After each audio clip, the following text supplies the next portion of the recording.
Hey, you won't believe what happened at work last night. So, I was at this bar, just minding my own business after a long day, right? And suddenly, this shy, young guy walks in looking all nervous. He's fidgeting with his phone and glancing around like he's about to have a panic attack. I couldn't help but notice him, and it seemed like he was waiting for someone. Turns out, he was waiting for his date, who was running a bit late. I could see the anxiety building up in him, so I decided to be a good Samaritan and struck up a conversation with the guy. We started chatting, and he told me he was really nervous about this date and had no idea how to impress her. I mean, he was almost in a state of meltdown. So, being the helpful friend I am, I decided to step up and be his unexpected wingman.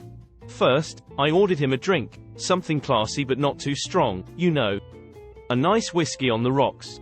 And then, I started giving him some advice on how to handle the situation.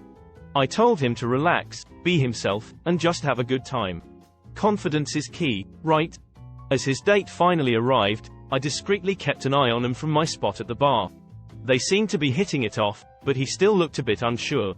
That's when I decided to mix things up a bit. I started sending over some appetizers to their table and even requested the bartender to play some of his favorite songs in the background to set the mood. I could see his date was impressed by his choice of the place, the drinks, and the ambience. It was like a mini miracle happening right there. I even coached him through some small talk and encouraged him to share a funny story about his day. They both laughed, and it was such a relief to see him finally relaxing and enjoying himself. As the evening went on, they seemed to be having a great time, and I discreetly slipped away, leaving them to enjoy the rest of their date.